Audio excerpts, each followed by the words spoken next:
Selamat datang di Fantex bersama saya Fai dan rekan saya Irfan. Nah, di episode kali ini kita akan membahas topik yang lagi panas nih, Fan. Karena di mana sekarang fokusnya orang pajak itu menyasar OP atau orang pribadi. Nah, dari data ini tuh sekarang fokus orang pajak tuh beralih nih perhatiannya lebih kepada orang pribadi. Nah, kenapa tuh bisa kayak gitu ya?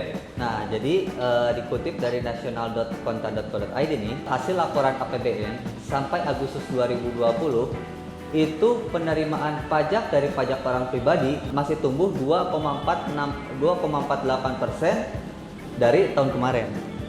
Oke. Nah, jadi mungkin ini salah satu alasan kenapa DJP lebih menaruh perhatian lebih terhadap wajib pajak orang pribadi.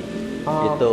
Karena satu-satunya penerimaan pajak yang masih positif sampai saat ini ialah dari penerimaan pajak orang pribadi.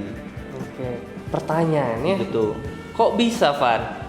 Dari yang tadinya ya kita tahu lah pandemi ini buntutnya panjang, Ya. dimana usaha-usaha jadi lesu, Betul. banyak pabrik yang merugi bahkan sampai bangkrut. Ya, nggak sedikit juga yang gulung tikar. Iya, betul sekali. Nah, cuman yang jadi pertanyaannya, kenapa dan kok bisa sekarang jadi targetnya ke orang pribadi gitu?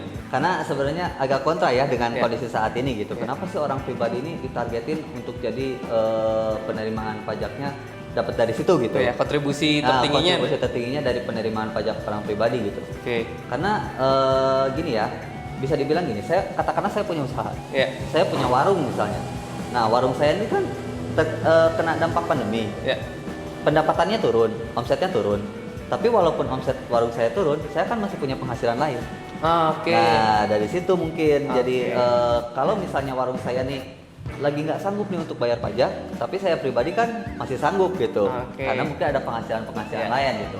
Jadi mungkin anggapannya kalau misalkan perusahaan ketika aktivitas bisnisnya terdampak oleh COVID-19 ini, Betul. efisiensinya mungkin pengurangan jumlah karyawan, Ya. terus efisiensi yang lainnya, tapi Betul. nggak banyak yang mereka bisa lakukan. Kalau misalkan orang pribadi mungkin setiap entitasnya punya penghasilan lebih dari satu. Betul. Jadi ibaratnya kalau kayak keran tuh ada keran yang macet, Nah. tapi dia kerannya nggak cuma satu. Ya. Jadi mungkin keran-kerannya masih bisa Mengalir lah Masih bisa rezekinya dari mengalir. situ gitu. Oke deh, kalau gitu. Nah, tapi Fai, ya, ada efeknya nih.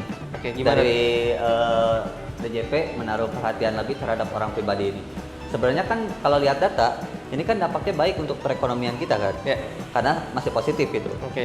Tapi, nah ini bisa jadi perhatian nih buat wajib pajak orang pribadi yang mungkin dari segi perpajakannya masih kurang rapi gitu. Nah, ini bisa jadi perhatian, otomatis kan, waduh, ini saya nih lagi diperhatikan lebih nih dari segi perpajakan gitu. Apalagi saya orang pribadinya belum tertib gitu. Nah, mungkin salah satu solusinya itu kan, ya mau gimana lagi, harus dirapikan dulu gitu untuk perpajakan orang pribadinya. Nah, setelah dirapikan kan nanti muncul beban pajak ya, Ya. yang harus dibayar gitu. Nah, salah satu solusinya bisa memanfaatkan insentif pajak, nah yang disediakan pemerintah. Oke. Tuh. For your information, mungkin insentif pajak ini sudah diberikan oleh pemerintah sejak Betul. bulan April 2020 ya. Ya. Yang mana masa berlakunya sejauh ini sampai 2020 di bulan Desember. Ya, sampai akhir tahun. Sampai akhir tahun.